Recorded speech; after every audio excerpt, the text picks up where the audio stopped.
80세 된 모세를 하나님이 찾아오셨습니다. 하나님께서는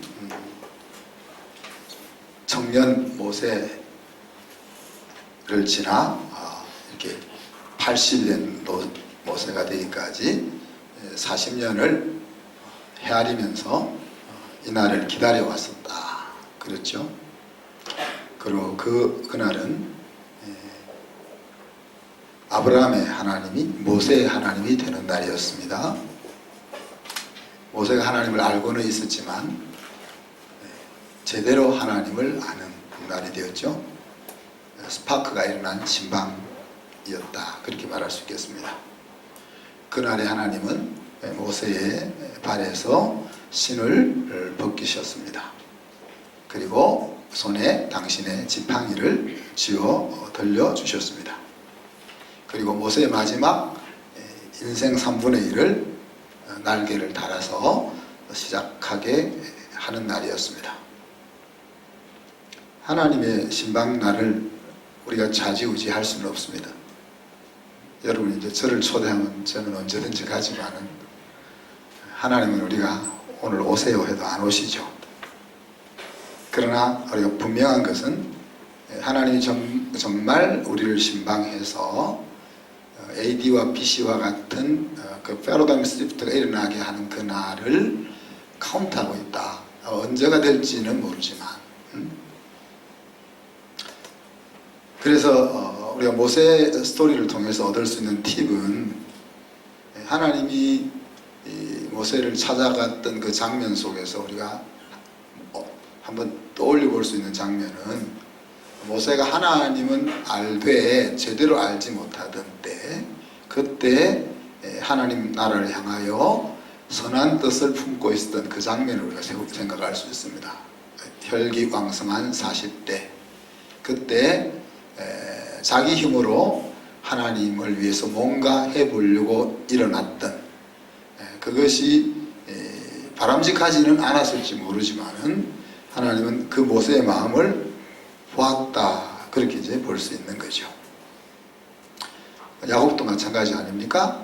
야곱이 거의 일평생 노년 한 20년 빼고는 자기의 잔머리를 가지고 살았던 인생인데 그럼에도 불구하고 야곱의 마음속에는 하나님의 복이 중요하다 하는 것이 새겨져 있었죠. 그래서 하나님은 알지만은 하나님과 온전한 관계가 되기 전에 가졌던 그런 마음들이 하나님의 신방의 날을 만들었던 것을 우리가 생각해 볼 수가 있습니다. 그래서 여러분에게도 이 하나님의 신방하시는 날이 속히 임할 수 있기를 축복합니다. 오늘은 스데반 설교의 마지막 부분을 살펴보고자 합니다. 하나님의 스토리의 한 부분을 기록했던 스데반의 죽음을 보면서 저와 여러분의 마지막을 한번 그려볼 수 있었으면 좋겠다.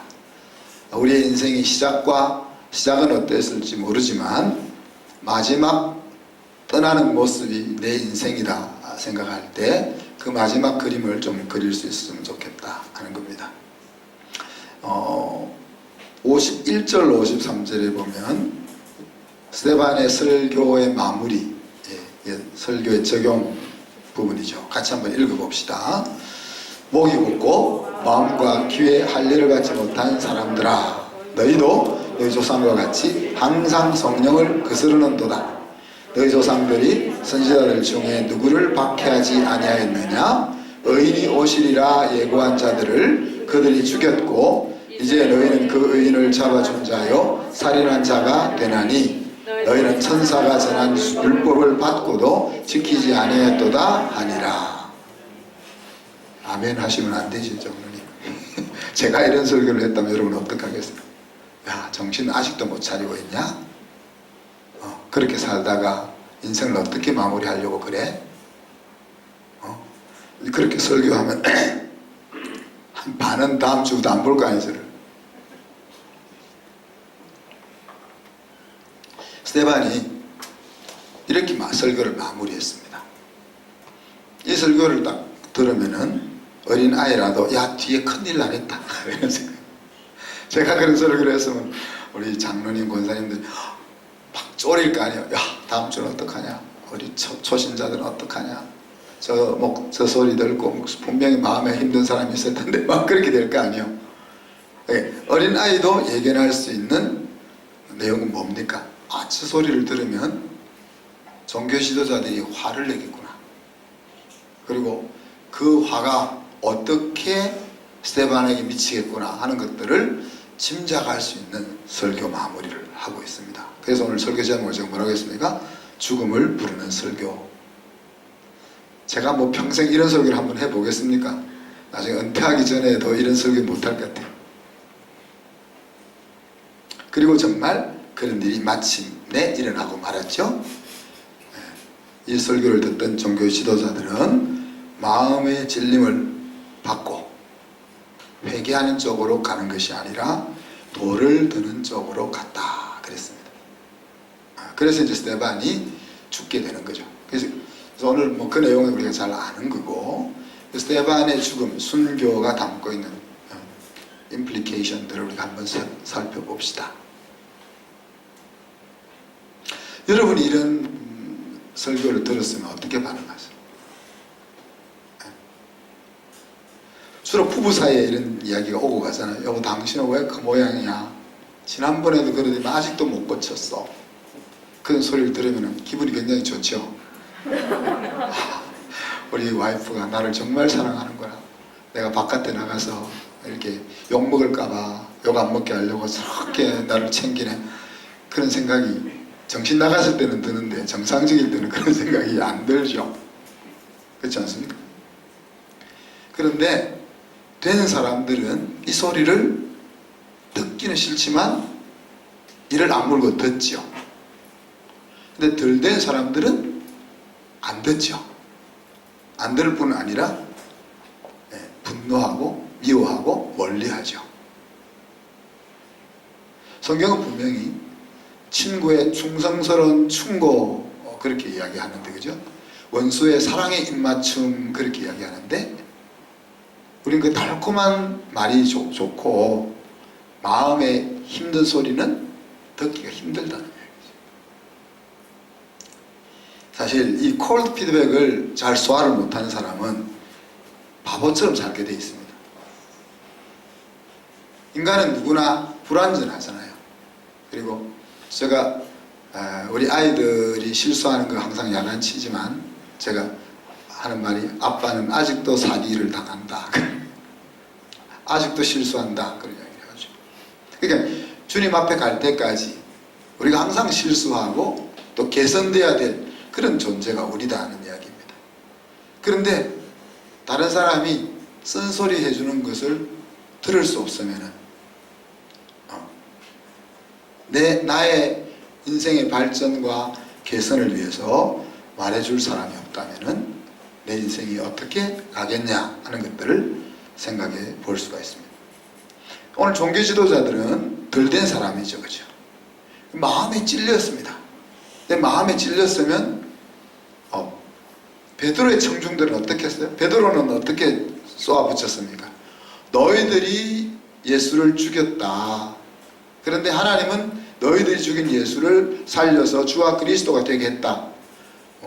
맥락은 똑같습니다. 그죠? 맥락은 똑같은데 베드로의 청중들은 형제야 우리가 어떡할까 이렇게 나아갔는데, 오늘 이 스데반의 청중들은 그렇게 안 하고 이를 갈고 돌을 집어들 준비를 하고 있다는 이야기입니다. 그런데 스데반이 이 설교를 이제 마무리하면서 딱 이렇게 봤을 거 아니에요, 그죠? 눈 감고 설교했을 것도 아니고. 그러면 이 청중들이 이를 가는 소리가 부드덕 부드덕 들렸을 터인데, 근데 무슨 생각이었는지 모르지만 오늘 스데반은 그 상황 속에서 하늘을 우러러 보았다. 그래서 하늘을 주목했다는 거죠, 그죠? 그 말은 이 상황에서 하나님이 이 상황을 어떻게 보실까 하는 것을 생각하는 거죠. 근데 하나님은 좀 가만히 계셔도 되는데, 그때 하나님이 딱 환상을 그에게 보여주죠. 어떤 환상을 보여줍니까? 하나님이 기다렸다는 듯이 하나님 당신의 영광을 보여주고 또 하나님 오른편에 서 있는 예수님을 보여주는 겁니다. 사실 이 장면을 안 보여주었으면 스데반이 안 죽었을 것 같아요. 제 생각은. 이 종교 지도자들이 이를 갈기는 갈았지만 돌을 들 준비만 하고 있었지 아직 돌을 안 잡았단 말이에요. 그런데 이 환상을 보고 스데반이 어떻게 이야기합니까? 감동해서 외치죠. 보라, 내가 하늘이 열린 것을 본다. 그리고 인자가 예수님이 하나님 우편에 서 있는 것을 내가 본다. 그렇게 이제 외치니까 열받아서 신성모독으로 스데반을 죽음으로 이제 몰고 가게 되는 거죠.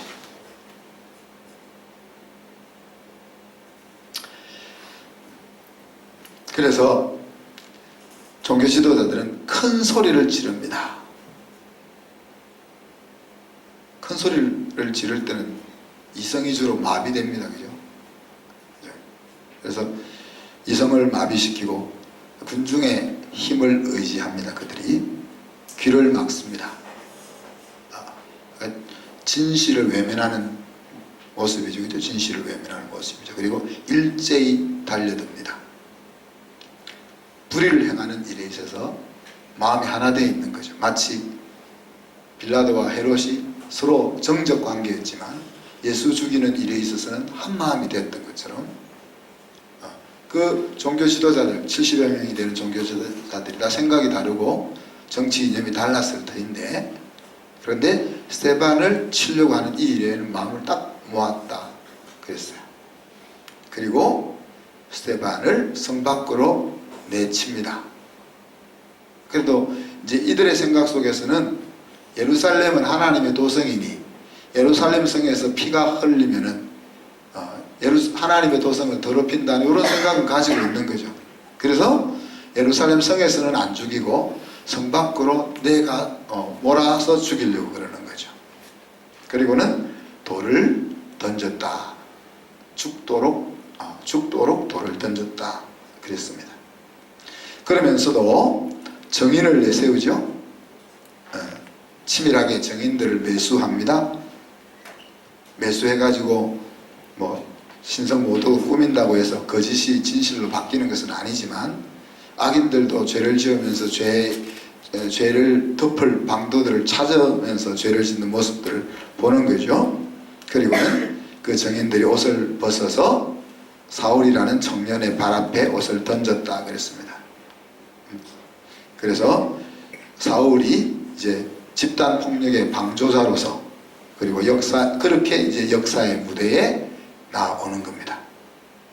그리고 사울이라는 청년은 스데반 쟤는 저렇게 맞아 죽어도 싹 그렇게 마음 먹었다고 소개하고 있죠.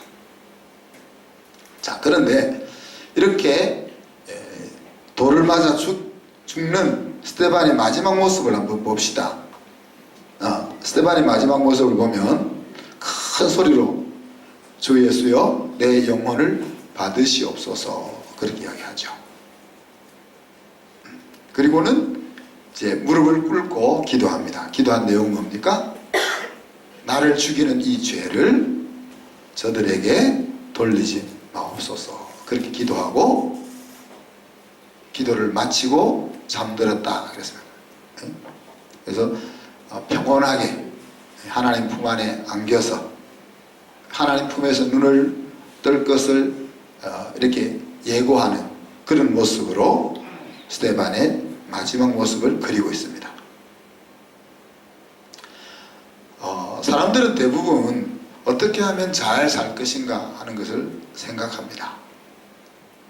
그런데 오늘 스데반의 죽음의 장면을 보면 어떻게 살 것인가를 생각하는 것보다 어떻게 죽을 것인가를 생각하는 것이 우리의 인생길을 더 분명하게 볼 수 있는 방법이 아닌가 그렇게 생각해 봅니다.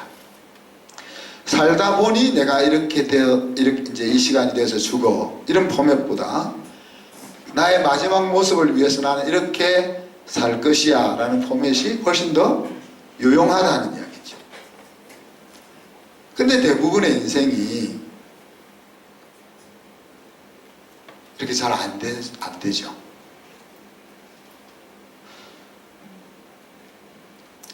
왜 이렇게 잘 안 될까? 왜 이 모습을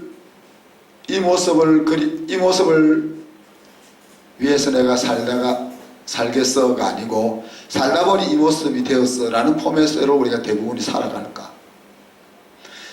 젊은이들은 죽음을 생각하지 않죠. 인생이 영원할 줄 압니다. 여러분도 아직 젊은 축에 속하죠?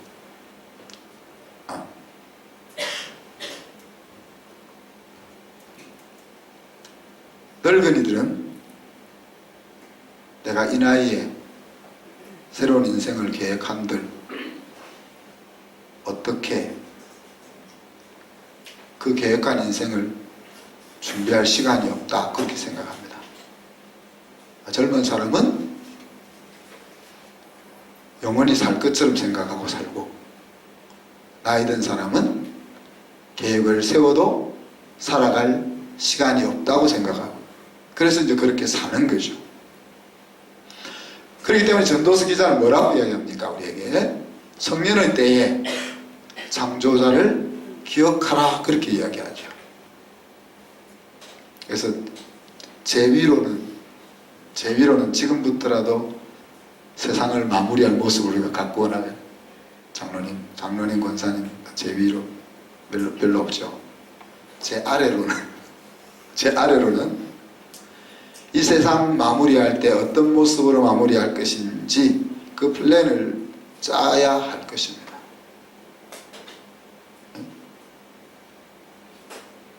집 사고 애 공부시키고 이게 중요한 게 아니단 말이야.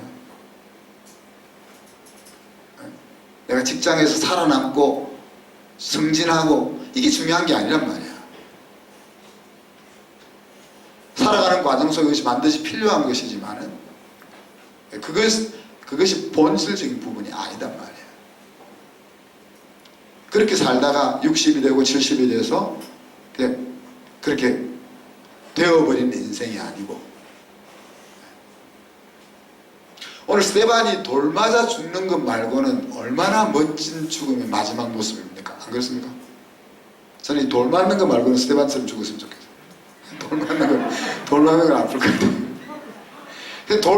한 대 맞고 안 죽을 거 아니에요. 돌 맞아 죽으려면 얼마나 많이 맞아야 될까?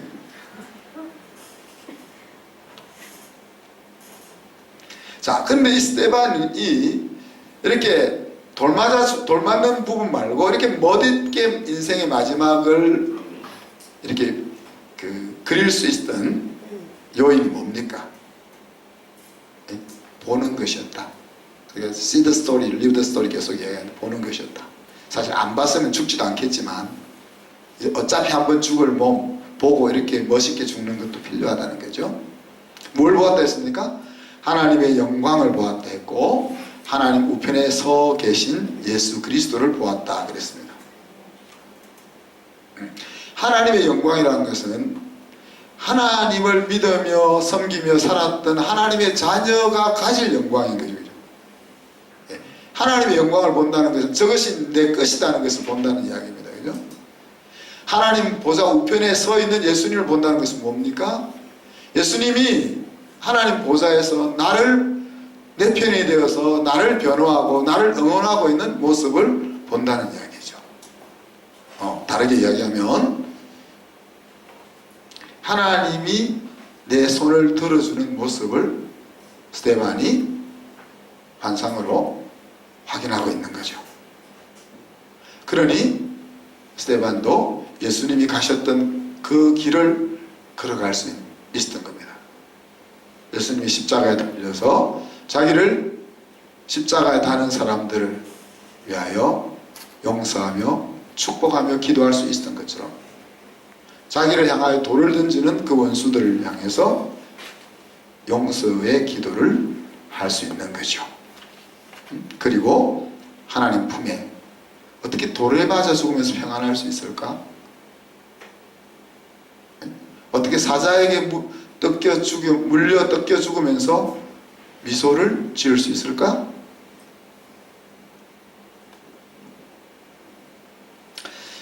선배들에게서 동일한 원리들을 우리가 발견하지 않습니까?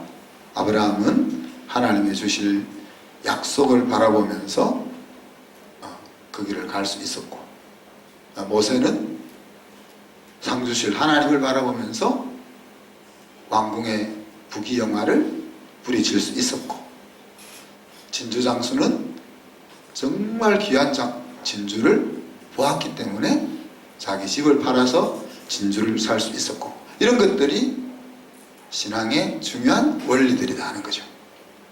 자, 그래서 위대한 신앙이라는 것은 얼마나 하나님의 세계를 보느냐 하는 것과 긴밀하게 연결이 되어 있는 겁니다.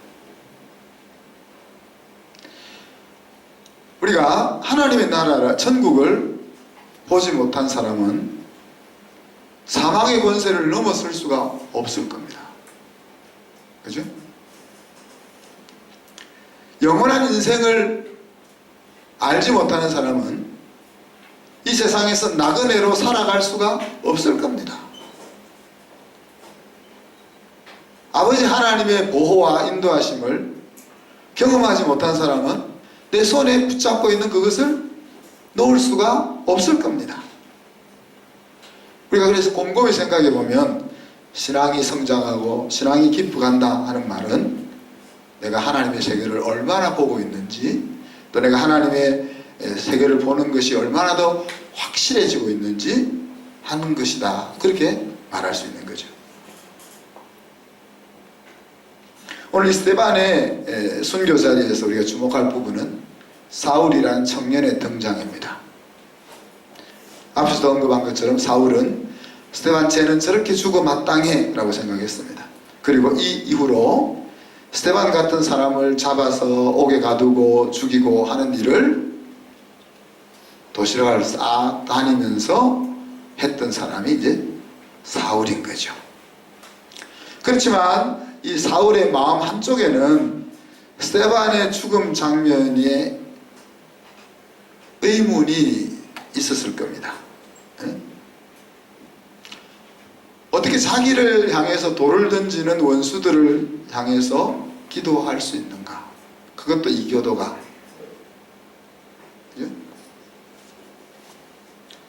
어떻게 돌에 맞아 죽어가는 저 상황 속에서 평온을 유지할 수 있는가?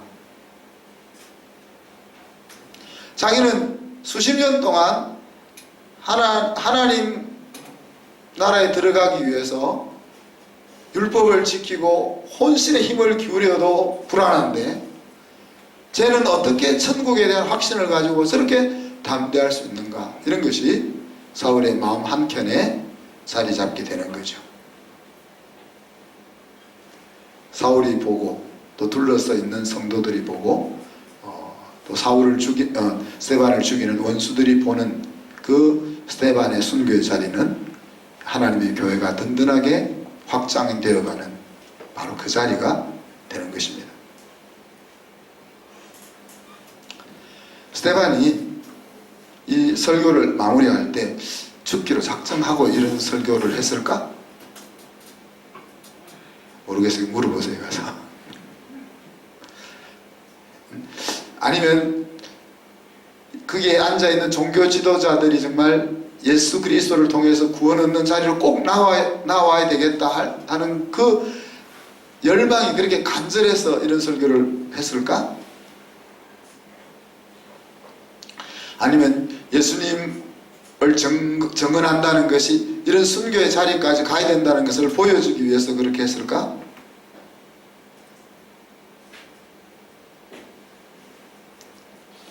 정확하게 알 수는 없지만은 스데반의 순교는 교회사의 중요한 이정표가 되었습니다. 하나님을 믿는 신앙이 어떤 힘을 가지고 있는지를 사람들에게 보여주었고, 또 이 일을 기점으로 해서 본격적인 박해가 예루살렘 교회에 임하게 되고, 그 박해로 인해서 교회는 문을 닫은 것이 아니고 온 세계로 복음이 급속하게 확장되어서 가는 일이 시작된 것이죠.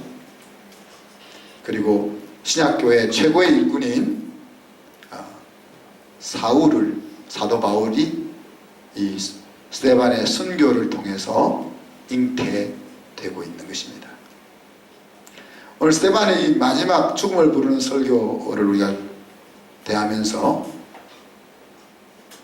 우리가 이 쓴소리를 들을 수 있는, 우리가 오늘 이들처럼 돌을 드는 것이 아니라 우리가 어찌할꼬 할 수 있는 그런 열린 마음을 가질 수 있으면 좋겠습니다. 그리고 하나님이 보여주신 하나님의 세계를 보는 것 때문에 죽었지만 하나님의 세계를 좀 더 깊이 넓게 알 수 있는 우리가 될 수 있어서, 그리고 마지막 눈을 감을 때 어떤 모습으로 눈을 감을 것인지 그것을 생각하고 계획하는 우리가 되었으면 좋겠습니다. 그것을 생각하는 것이 액션 플랜 짜는 겁니다. 나의 마지막은 이런 모습으로 죽을 거야 라고 그 한 센텐스를 잡는 것이 내 액션 플랜을 짜는 겁니다. 액션 플랜이 짜여지면 액티비티는 그냥 따라 나오는 거죠. 작년부터 제가 계속 여러분에게 이야기하는 것이 뭡니까? 여러분이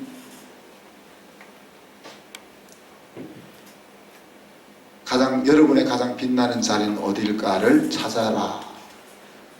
그리고 우리 아이가 가장 빛나는 자리가 어딘지를 찾을 수 있도록 도와줘라 그랬잖아요. 공부시키려고 애쓰지 말고 숙제시키려고 애쓰지 말고. 요셉이가 뭐라고 했다 했어요? 엄마, 야 그럼 내가 엄청 열심히 살아야 되겠네. 그 뒤에 열심히 살고 있는지는 모르겠지만 어제도 지 혼자 와서 펜싱 연습한다고 그러더라고요. 그 액티비티가 안 따라오면은 액션 플랜이 제대로 안 짜진 거지. 마음 중심으로 액션 플랜이 짜지면은 액티비티가 쫙 나오게 되어 있습니다. 교회를 부흥시키고 싶다 그러면 액티비티가 쫙 나올 거 아니에요. 영혼을 위해서 기도한다. VIP를 정하고 기도한다. 기회만 생기면은 선물 갖다 주고 복음 전하고 초청하고 한다. 그리고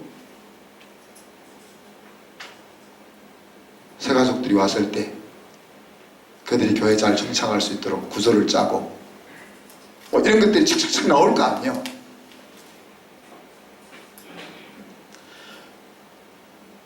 액션 플랜이 마음으로 제대로 안 짜지면은 액티비티가 제대로 안 나온다는 이야기죠. 내 인생의 마지막에 어떤 모습으로 죽고 싶다.